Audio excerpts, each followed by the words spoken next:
দূর ভাই। এক জামাই কাম টাম করে না, এক পয়সা কামাই, শ্বশুর বাড়ি যাবে, শ্বশুরের তা বসে বসে খাবে। হ্যাঁ 34 মাসে গেছে, ভাদ্র মাস হয়ে গেছে, 34 বৈশাখ জ্যৈষ্ঠ আষাঢ় শ্রাবণ ভাদ্র 6 মাস। এদিক শ্বশুরের নষ্ট হয়েছে চাষ, ভাবে জামাই যায় না কেন? শ্বশুর কয় জামাই বাড়ি যাবা না? শাশুড়িও কয় জামাই বাড়ি যাবা না? জামাই শাশুড়িরই বলতেছে তা তুমি বাড়ি যাবা না? তুমিও তো কতদিন শ্বশুর বাড়ি এসে রইছো, তোমার বাবার বাড়ি যাবা না? শাশুড়ি কয় কি কয় ওরে পোড়া কপালি, আমার তো তোর শ্বশুরের সঙ্গে বিয়ে হয়েছে, হ্যাঁ, আর তুই দিছিস এই বাড়ি, তুই নিছিস এই বাড়ির মাইয়া, তুই সর্বনাশ করবি তোর শ্বশুরের কামাই খাইয়া। ওর শ্বশুরের নাম আবার মনোরঞ্জন, সবাই মুনা ভাইয়া কইয়া ডাকে। মোনা ভাই আছে না, কালী বদরে কয় কালিয়ে, হ্যাঁ কালিয়া ভালো আছিস, 55 কয় ফাঁসিও কয় না, গ্রামের মানুষ। এখন জামাই ডাক দিয়ে কয় শ্বশুর মহাশয় আসছিলাম তো চৈত্র মাসে, এখন ভাদ্র মাসে সব চারিদিক গেছে ভেসে, এখন তো হেঁটে যাওয়া সম্ভব নয়। শ্বশুর মশাই বলে তাই তুমি শোনো, তুমি প্রাণের আদরের জামাই, আমার অন্তরে আছে ভাবো, তাহলে তুমি আমার নৌকায় ওঠো, আমি তোমার নৌকায় নিয়ে তোমাকে বাড়ি ডালিয়ে দিয়ে আসবো। এইবার শ্বশুর ভাবছে আমি প্রথম বটিয়ে বাবানে, পরে জামাই তো বসবেনি যে শ্বশুরি দিয়ে বটিয়ে বাবানো ঠিক না কি। এইবার শ্বশুর মশাই বইটা ধরেছে, আর জামাই মাঝখানে মাসালির উপর আসন করিয়ে বইছে, আর জামাই গান ঠেলিয়ে উঠেছে, গান গাচ্ছে শ্বশুরের দিক চাইয়া, গান গাচ্ছে। শ্বশুরের নাম কি মনে আছে? মোনা ভাইয়া। উনি গান ধরছে, ও মোনা ভাইয়া সামনের দিকে তোরি সালা ভালো কইরা চাইয়া, ও মোনা ভাইয়া। শ্বশুর ভাবতেছে কোন শালারে দিছি মাইয়া, আমিও শ্বশুর আমারে কয় মোনা ভাইয়া, হ্যাঁ সামনের দিকে তোরি সালা ভালো করে ভাইয়া, ও মোনা ভাইয়া সামনের দিকে চলো সুন্দর করে ভাইয়া। শ্বশুর মাথা নিচে করিয়ে নৌকা বাস, এই মানা যায় শ্বশুরকে যদি ভাই কয়। অনেক সময় নিজের বেটার বউও কয় ও ভাই আমি কিন্তু এর মধ্যে নাই, এরও আছে, কিন্তু আছে এরকম, তোমাকে বাড়ি কয় নাকি আমি জানি এরকম, আমি পালাই পড়েছি, দূর ভাই। এখন শ্বশুর তো নিচের দিক তাকাইয়ে নৌকো বাসছে, এর মধ্যে জামার ব্রেনের মধ্যে বিজ্ঞান খেলেছে। শ্বশুর মহাশয় এই নদীর দুই দিকে উঁচু মাটি দেখা যায়, মাঝখানের মাটি গেল কোথায়? শ্বশুর কয় অর্ধেক তোর বাবা খাইছে, অর্ধেক আমি খাইছি। আরাম জাদা কয় তুমি খাবা, খাও। আমার বাবা খাবে কেন? কয় আমি খাবো কেন, তোর বাবা খাবে কেন বুঝিস না? তোর বাবা তোরে জন্ম দিয়ে মাটি খাইছে, আর আমি মাটি খাইছি তোরে মাইয়ে দিয়ে, আর আমি মাটি খাইছি এইটাকে নিয়ে আসিয়া। কি সুন্দর গান গাচ্ছে, কুঞ্জবনী তোমারই শোনে মিলনের সাত জাগে বন্ধু, মিলনের সাত জাগে মিলন ও গেতা মানা করিছে কেটা, রাধার গাড়ে ফেলাও কেন? জয় রাধে। কি বাবা, হ্যাঁ কত কলা বাগান আছে, চলে যাও। হরিবল হরিবল হরিবল। অমা আমারে খারাপ ভাবতেছ না তো? আমার না এইসব বাজে কথা ভাল লাগে না, আমার লজ্জা করে কেমন। তাও না বললি তো আবার তোমরা বলবো না এই বিটাসে গল্প টল্প ভুলিয়ে গেছো। বলি নাই, খালি তোমরা একটু দূরই পড়িছো বলিয়ে। আবার উপর দিয়ে টপ টপ করে পড়তেছে, রস বাইয়ে বাইয়ে পড়তেছে। ধরো এক গুরু ওই রকম, মানে মাসে মাসে 2 বার তো আসে। ভালো লাউ হলি কয়, বাহ মা লাউ যে এত সুন্দর হয়েছে রে মা, গোবিন্দ সেবায় লাগবার জন্য কাঁদতিছে। বাধ্য হয়ে গুরু শিষ্য কয়, বাবা তার লাউটা তুমি নিয়ে যাও। ছোট ভালো একটা বেদানা যদি হয়, ধান যদি হয়, আগ ধান দিতে হবে। উনি নেবে আগে। ওনাকে আবার নিয়মও আছে, প্রথম বিয়ে করলি নাকি গুরুর কাছে শোয়াতি হয়, এরকম শুনেছি আমি। সেই জয়নি ঠিক পাইছে। বেতাই ওই রকম এক গুরু শিষ্যের বউ নিয়ে প্রথম শুয়েছিল। মোটে তো বউটা যাবে না, বেশ কিছু বছর আগে টিভিতে দেখাইছিল। ওই বউটা বেলেট নিয়ে গেছিল, যেই গুরু আকাম করতে গেছে আস্তে কাটিয়ে দিয়েছে। কি বেকায়দা, ঠিক কাম করেছে, ঠিক কাজ করেছে।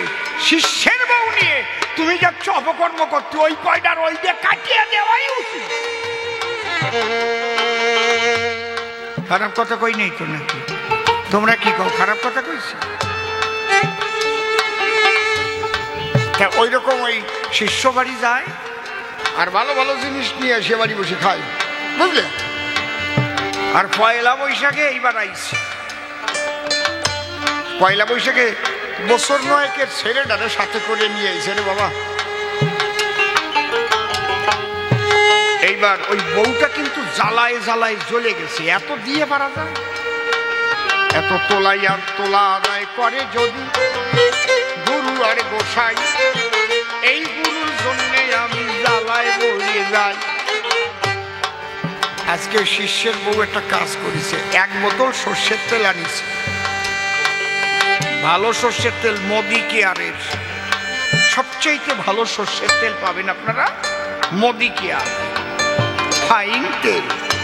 অন্য তেলে যদি আপনার 1.5 কেজি লাগে, ওটাই 1 কেজিতে কাজ হয়ে যাবে। এত সুন্দর, একদম 1 কেজি আনছে। আর একটা শিল, শিল চেনেন তো? হ্যাঁ, আর পুতু মানে নোড়া। ওই সর্ষের তেল শিলের উপর ঢালিয়ে ওই নোড়ার মাথা ঘষতেছে।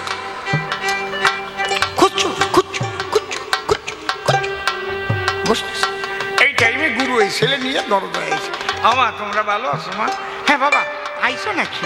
যাক, তোমার ছেলে তো আসে নাই এখনো, বসো। বসতে দিচ্ছে। কয় মা তুমি কি করতেছো? কয় তোমার ছেলে একটা নতুন স্বপ্ন দেখিছে। ওনাদের নাকি এই ঠাকুর দাদার আমলে একটা নিয়ম ছিল, সেই দিয়ে তো উনি ভুলে দিছিল। ওনার বাবা বলিয়ে জাতি মনে নাই। কি এই পয়লা বৈশাখ গুরুকে নিমন্ত্রণ করে আনিয়ে তারপরে ওই নোড়া শিলে ঘষিয়ে তেল দিয়ে ভালো করে এই গুজিরদার দিয়ে অর্ধেক নোড়া ঢুকলেই স্বর্গে যাওয়া যায়। কয় মা তুই এই জন্যে কি করতেছিস? ওই জন্যে আমি একটু ঘষিয়ে সরু করতেছি, তেল মাখাচ্ছি। কারণ তোমার যা যাবে না, কিন্তু ছেলেটার তো কষ্ট হবে না। কয় মা আমি তোর বাড়ি আসি নাই, আমি তোর বাড়ি আসি নাই। তাড়াতাড়ি কয় না বাবা যাইয়া না। যাবা কেন? তুমি যা যা ভালো খাও তাইটাই রান্না হয়েছে। আর বসিয়ে দেখো কি সুন্দর পিছলে বানাইছি তেল মাখাইয়া। গুরু ছেলে নিয়ে দে দৌড়, এ মাথার একেবারে ব্রহ্মতালুতে পড়তেছে রে। এর 1 ফোঁটায় কি ক্ষতি হবে জানিস? সর্বনাশ।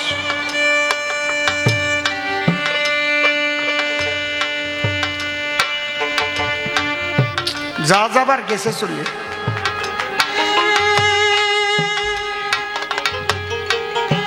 দাঁড়াই গল্পটা কয়ে গান শেষ করবো। হ্যাঁ, গুরুদেব ওই ছেলে নিয়ে দে দৌড়। এর মধ্যে স্বামী আইছে বাড়ি, দেখে যে গুরুদেব দৌড়েই যাচ্ছে। কি ব্যাপার, তুমি গুরুদেবরে কি করিস? গুরুদেব দৌড়েই যাচ্ছে। কই দেখো গুরুদেবরে জীবনটা বলে যা চাইছে তাই দিছে। তুমি তো জানো যে এই শিল নোড়া আমার মা দিয়েছে ছোট। গুরুদেব আসেই কয় কি যে শিল নোড়াটা আর ওই তেলটুক মা আমারে দেও, পয়লা বৈশাখে আইছি। আমি বললাম বাবা এইটা দেওয়া যাবে না, কারণ এটা আমার মার হাতের জিনিস, তোমার ছেলে আসুক কিনিয়ে দেবে নে, এই তেলটুক আর এই নোড়া দেওয়া যাবে না। কই কি এই গুরু বিমুখ, তুই দে নোড়া আর ওই তেলের শিশি, আমি যাই এই বই দিয়ে আসি। এক হাতে নোড়া ধরেছি আর এক হাতে তেল নিয়ে গুরুর পিছনে দৌড়চ্ছে। গুরুদেব যাবেন না, গুরুদেব নিয়ে যান। গুরুদেব ভাবতেছি এইবার ঢুকবে, ছেলে নিয়ে ওই যে তোর আইজ তোর খাইল তোর, আর কয় গুরুদেব যাবেন না, নিয়ে যান, আমার বউ অপরাধ করেছে, আপনি নিয়ে যান। আর ও ভাবতেছে দেবে, ওই যে তোর হয়ে গেল, ও বাড়ি আর ওঠে নাই। কেন? ওই যে গান গাইছে, কি গান? দিল না দিল না নীল মনে দিল না, এত যে নিঠুর বন্ধু জানা ছিল না। আর কি? কুঞ্জবনে তোমারই সনে মিলনের স্বাদ জাগে বন্ধু। তার মানে ওনরা যে মিলন টিলন করে ভাবছে রাধাকৃষ্ণ তাই করে, যে যা করে ভক্ষণ উদ্গারে তাহার লক্ষণ। একটা গল্প আমার মনে পড়ে, একজন জমিতে কাজ করতে গেছে, তো সকালবেলা ভাবলো ওই জমি নিগড়তি গেছে, তো নিড়ানি চেনেন তো নাকি, ফাই দেওয়া বোঝেন, ফাই, ভাবছে 3-4 ফাই দিয়ে একটু ওই টিফিন করিয়ে নেবানি। এক বাটি তাল নেছে আর খানসারি রুটি নিচ্ছে। এবার জমির আলি একটা খেজুর গাছ আছে, ওই খেজুর গাছে এক দাঁড় কাউয়া বসে রয়েছে, আর উনি তালের বাটি খুলিয়ে আর রুটি হাতে তুলিয়ে এই জল পড়ে কেন ওই মাখায় মাখায় খাচ্ছে। আর কাউয়া ভাবতেছে একই, মানে তালের রং আর মালের রং তো এক, কাউয়া তো গু খায়। কাউয়া ভাবতেছে তাহলে গু দিয়ে রুটি খাচ্ছে, কাউয়া কি ভাববে? ওই ভদ্রলোক হঠাৎ তাকাইয়ে দেখে দাঁড় কাউয়া, হ্যাঁ আরে আরে এইভাবে তাকাচ্ছে, কাজকুট হইয়ে।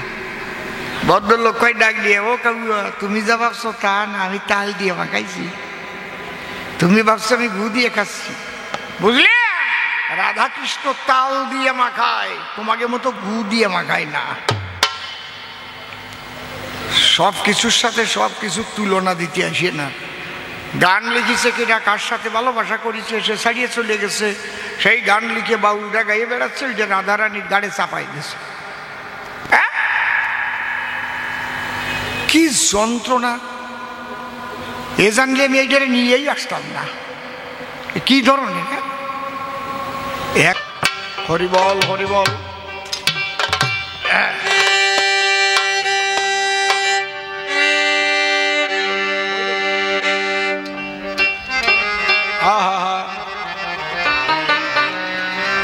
আমি বুঝলাম তোরে ধরেছে এক শেওড়া গাছের ভূত, আমি বুঝলাম তোরে ধরেছে এক শেওড়া গাছের ভূত, আমি বুঝলাম তোরে ধরেছে এক শেওড়া গাছের ভূত।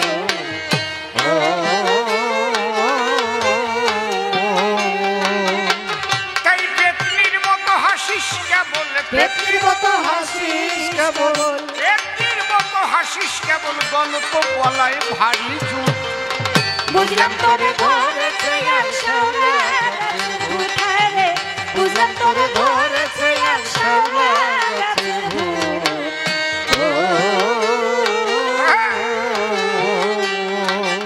তোর আত্মসত্তারে ঘটেছে মরণ, প্রেতের সাথে পীড়িতের কারণ, অকালেই পড়বি ঝরে বাক্যের যে ধরন। বাক্যের যে ধরন,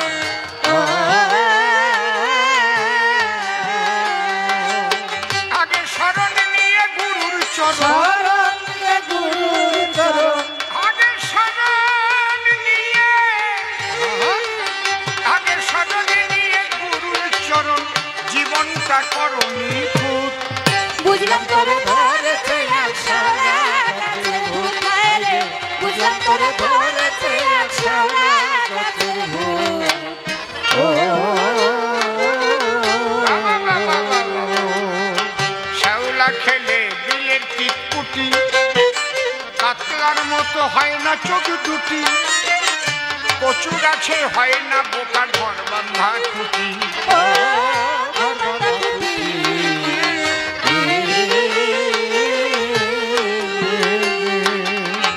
শ্যাওলা খেলে বিলের টিটকুটি, কাতলার মতো হয় না চোখ দুটি, কচু গাছে হয় না বোকার ঘর বাঁধা খুঁটি। ঘর বাঁধা খুঁটি।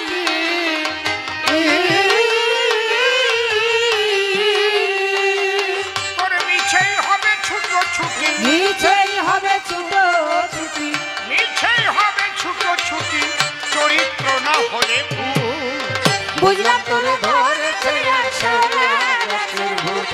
রে বুঝলাম তোরে ধরেছে এক শ্যাওলা গাছের ভূত।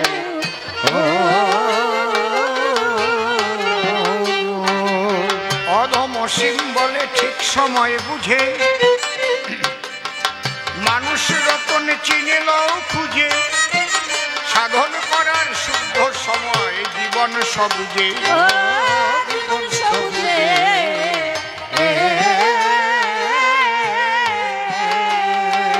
কথা বুঝলো না মোর মন বুঝে, বুঝিল না মন বুঝে। বুঝলো না মোর মন বুঝে, সম্মুখে কাল সমন দূর। বুঝলাম তোরে ধরেছে এক শ্যাওলা গাছের ভূত। রে বুঝলাম তোরে ধরেছে এক শ্যাওলা গাছের ভূত। দীক্ষা শিক্ষা নেবার কিবা প্রয়োজন, ভালো করে ব্যাখ্যা করে আমি করলাম বিশ্লেষণ। আত্মতত্ত্বজ্ঞ মানুষের কাছে যাবে, তত্ত্ব নিয়ে তুমিও সাধনায় মত্ত হবে।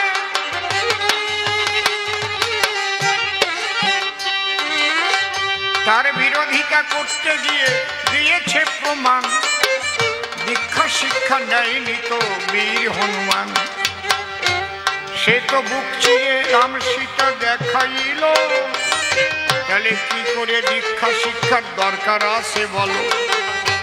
বিশেষ বিশেষ মানুষ যারা, বিশেষ জীবগণ, ঈশ্বরের আশীর্বাদে শ্রেষ্ঠ হয় ভুবন। একটা হচ্ছে মেজরিটি মাস্ট বি গ্রান্টেড। আমরা যে আলোচনাটা করব সমাজের 99.9% মানুষের জন্য, আর একটু বাকি রাখতে হয়। কেউ হয় জন্মসিদ্ধ মহাপুরুষ, দীক্ষা তার লাগে না। কার লাগে না? আমাদের প্রত্যেকের একবার দীক্ষা হয়েছিল। কবে? মাতৃগর্ভে ছিলাম যেদিন ঈশ্বর এসেছিল, আদি বীজে সেদিন আমায় দীক্ষা দিয়ে দিল। বলেছিল ওরে মানুষ, বলি যে তোর কাছে তোর জন্য সুন্দর একটা জগৎ তৈরি আছে, সেখানে নদী ভরা জল পাবি, বৃক্ষ ভরা ফল। আমি কত বীজ সৃষ্টি করেছি, হইবে ফসল। যাহা কিছু প্রয়োজন সকল কিছু পাবি, তবে আমাকে নিবেদন করে গ্রহণ করিবি। যা গ্রহণ করবি, যেহেতু সব কিছু আমার, তুই তো আর কিছু নিয়ে যাচ্ছিস না, আমার কথা স্মরণ রাখবি। আর তোকে যে নাম দিলাম, এই নাম ভুলিস না, এই নাম মনে রাখবি। সব কাজের মধ্যে দিয়ে মনে মনে নাম জপ করবি। কিন্তু যখন জীব প্রসব হয়, দেখবেন মায়েরা বলে, এই মুখে একটু মিষ্টি দে, মিষ্টি দে। মুখে তুলে দিল মিষ্টি মধু, ভুলে গেলাম তোমার নামের মধু। তোমার নাম ভুলিয়া এই জগতের রূপ দেখিয়া আমি তোমার রূপ হলাম শরণ।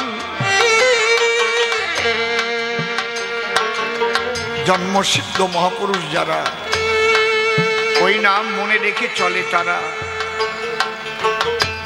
তাদের দীক্ষার হয় না প্রয়োজন। যেমন ঠাকুর ভবা পাগলা কারো কাছেই দীক্ষা নেই। তুমি তো হনুমান বললে, ঠাকুর ভবা পাগলা কারো কাছে দীক্ষা নেয়নি। যখন মাতৃগর্ভে ছিলেন পাগল, মাত্র 5 মাস গর্ভ অবস্থায় মায়ের গর্ভ এতটা বৃহৎ হয়ে ওঠে, ভয় পেয়ে ঢাকা থেকে কলকাতা নিয়ে এসেছিল। মেডিকেল বোর্ড বসেছিল, ডাক্তার বাবুরা তাই দেখে পেয়ে গেল ভয়। কোনোদিনই দেখি নাই 5 মাসে এত বড় গর্ভ হয়। এই গর্ভ বেড়ে বেড়ে 9 মাস পূর্ণ হলে মরে যেতে পারে গাছ আর ফলে। কি করা তাহলে? তাহলে আমরা অপারেশন করে ভেতরের বাচ্চা আমরা নষ্ট করে দিই, বের করে ফেলি। এইভাবে আলোচনা হচ্ছে। হঠাৎ ভবা পাগলা প্রসব হইল, ছোট্ট শিশু হয়ে পাগল কথা বলতে লাগলো। হায় হায় কথা বলতে লাগলো, হায় হায় কথা বলতে লাগলো। পাশে একটা পাথরের বাটি ছিল। পাগল বলল, তোমাদের কোনো ভয় নাই, আমি ঠিক 13 মাসের সময় প্রসব হব, আমার মায়ের কোনো চিন্তা নাই। তবে আমি যে বলে গেলাম তার একটা প্রমাণ রেখে যাচ্ছে। ওই পাথরের বাটি ভুট করে পিছনে যে সমান অংশ, তার উপরে পাগল দাঁড়িয়ে ছোট্ট 2 পায়ের ছাপ, লাল 2 পায়ের ছাপ রেখে গেল, এখনো আছে কালনাতে। আবার ওখান থেকে অন্তর্ধান হয়ে মাতৃগর্ভে প্রবেশ করল। তুমি কি তাই? তুমি কি হনুমান? তুমি কি ভবা পাগলার মতো? মায়াবদ্ধ জীব, তাকে ওই বদ্ধ অবস্থা থেকে ঈশ্বরমুখী হতে গেলে একজন গুরু না হলে কোনোদিন হবে? এই জন্য চাষি তোমায় করে দিলাম মানা, না বুঝে সব জায়গায় এক কথা কবা না। আমার কাছে যদি গাড়িতে 5 কেজি গাঁজা পায় কি হবে? পুলিশ ধরলে আমার ছাড়িয়ে দেবে? কথা কন, ছাড় পাবো কি? এমএলএ হলেও ছাড় পাবো? 5 কেজি গাঁজা যদি আমার গাড়িতে সার্চ করে পায়, কেস হবে না? আমার ধরে নেবে না? আমি একদিন মথুরায় 40-42 বছর আগে, একটু টোনটা বেশি আছে, 40-42 বছর আগের কথা, এক সাধু বসে আছে, বিরাট এক টোপলা আছে, ভলিউম কমায় না, ভলিউম কমাই দিলে কুন করে হচ্ছে টোনে। জয় রাধে। হ্যাঁ, এই যে দেখছেন, এগুলো আমি জানি তো, শিখেছি তো, না তো বললাম কি করে? ওর ওখানে লেখা আছে কোনটা ভলিউম, কোনটা টোন, কোনটা বেস, কোনটা মাস্টার। মাস্টারে টিভি দিলে সব কয়টা বাড়িয়ে যাবে, নয় কমে যাবে। আবার আমারটা আলাদা আছে, বুঝেছেন কি করছে? এগুলো প্রত্যেকটা শিখতে হয় না? শিখতে গেলে একজনের আশ্রয় নিতে হয়। ওই বড় টোপলা পুলিশ আসছে, পুলিশ এসে বলছে, ए साधु बाबा दिखाइए तेरी थोली में क्या है। साधु बाबा কথা করছে না, दिखाइए तेरा थोली में क्या है, दिखाइए। ओ देखेगा, खुले दिस 5 केजी गाजा टोपला। इतना गंजा क्यों? चलिए अंदर में चलिए। साधु चुपचाप आसे, चलिए। जब हाथ धरे टान दीते आसছে তখন বলে, কুত্তা का बच्चा साला, मुझे लेने के लिए तुम आया है इधर, हमारा पास 5 केजी गंजा है, इसलिए केस ठुकेगा। वन टाइम, एक बार हमारा 500 ग्राम लगता है। एक दिन में हम 10 से 15 बार गांजा सेवा लेता है ना। शिव का भक्त है हम। हर हर महादेव। ও জানে না, ওই টোনটা একটু কমালি হয় খালি, আর কিছু না। ও তো সব কয়টা টিপতিছে। কেতু কেতু খায় বগল, এই জায়গা কেতু কেতু দিলি হয়। ও জায়গা একটু ঘুম পড়ার জন্য যদি মাথা টাথা বেশি একটু আতায় দেয়, তাহলে তাড়াতাড়ি ঘুম আসে, ঠিক না? বলে আমি দিনে 15 থেকে 20 বার গাঁজা খাই, আমার 5 কেজি একদিনেই লেগে যায়। কোন দেগা? তেরা বাপ দেগা? এইবার পুলিশ বলছে তাহলে খাও, দেখাও। ও বাবা, ওই যে কলকেটটা বার করেছে সেই রকম পোড়া বাঁকানো, এইরকম মুখ, রাগ করিয়ে ওই গাঁজা ধরিয়ে ছিঁড়িয়ে মুড়িয়ে 500 বেশি ভালো করে ছিঁড়ে ওর মধ্যে ভরিয়ে আগুন দিয়ে এক টানে শেষ করে দিয়েছে। ওরে টান! এই মহাকুম্ভে একজন শঙ্খ বাজাইছিল, দেখছিলেন? 2 মিনিট 47 সেকেন্ড, ওই এক টান দিয়েছে, এক টানে শেষ করে দিয়েছে। পুলিশ যাইয়ে পাও ধরে ক্ষমা চাচ্ছে, आप ले जाइए 10 केजी ले जाइए साधु बाबा, हमारा गलती हो गया, माफी कर दीजिए साधु बाबा। बोले साला कुत्ता का बच्चा, जानता है तो? अरे हरे महादेव।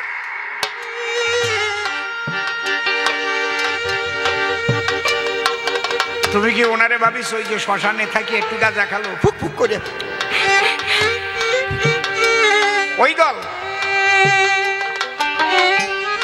তুমি রাধা কৃষ্ণকে কি ভেবেছ? তুমি হনুমানকে কি ভেবেছ? তোমার মতো আমার মতো কি বীর হনুমান সব দেবতা জানে আশিস করেছে দান।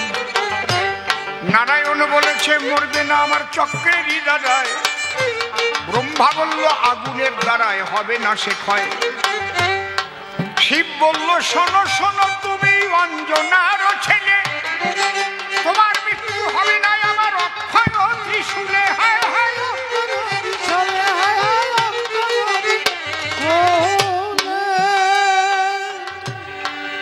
তুমি কয়জনের আশীর্বাদ পাইছ? ও চাষি বলো, কত মানুষ জন্ম জন্মান্তর ধরে কুলকুণ্ডল নিচেতন করতে পারে না, আর কতজনের সৌভাগ্যের ফলে গুরু কৃপার বলে 1 সেকেন্ডের মধ্যে তার কুণ্ডলে নিচেতন হয়ে যায়। সবার সঙ্গে সবার তুলনা হবে? আমরা সামগ্রিক আলোচনা করব। এই জন্য ঈশ্বর ভজন করতে গেলে গুরুর প্রয়োজন। সদ্গুরুর চরণ তলে মন করো নিয়োজন। খবরদার বারে বারে করে দিলাম মানা, কেউ যেন অসদ্গুরুর পালাতে পড়বেন না। ওরা শুধু চাঁদা আদায় করে করে খায়, সুযোগ পেলে মত্ত হবে কামের ক্রীড়ায়। ওদের দ্বারাই হবে না সমাজের উন্নতি। ওরা কিন্তু নাস্তিকের চেয়ে বেশি করতেছে ক্ষতি। ওর চাইতে নাস্তিক ভালো, ওর চাইতে নাস্তিক ভালো, ওর চাইতে ডাকাত ভালো। কারণ তার জানা যায় যে ফাটাকেষ্ট নাম করা কালু ডাকাত, হুঁশিয়ার থাকিস। কিন্তু ওদের ভালোবেসে ঘরে জায়গা যখন এতে দেয়, সেই সুযোগে ক্ষতি করে। শুনুন মহাশয়, হায় হায় শুনুন মহাশয়, হায় হায় শুনুন মহাশয়। সেই রকম শিষ্যের পালায় যদি পড়ে না, টপ টপ করে শিশির পড়ে মস্তকের উপরে, আর থাকতে পারি না আমরা দাঁড়াইয়ে আসরে। এইবার তাকে নিয়ে মনে আছে ভাবো, দুজনে মিলে সভাতলে মিলন গীতি গাবো।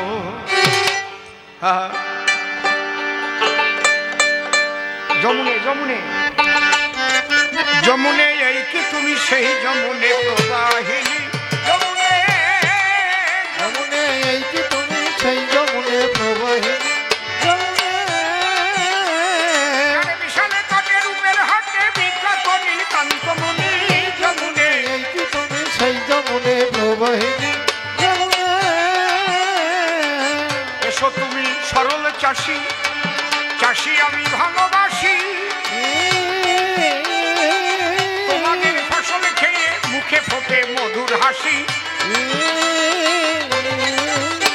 ওরে হতে হলে বলনবাসী ধরো গুরুর চরণ খানি যমুনে এই কি তুমি সেই যমুনে প্রবাহিনী বাহিনী যমুনে বাবা গুরু চিনব কেমন করে বলো দেখি আমার ধারে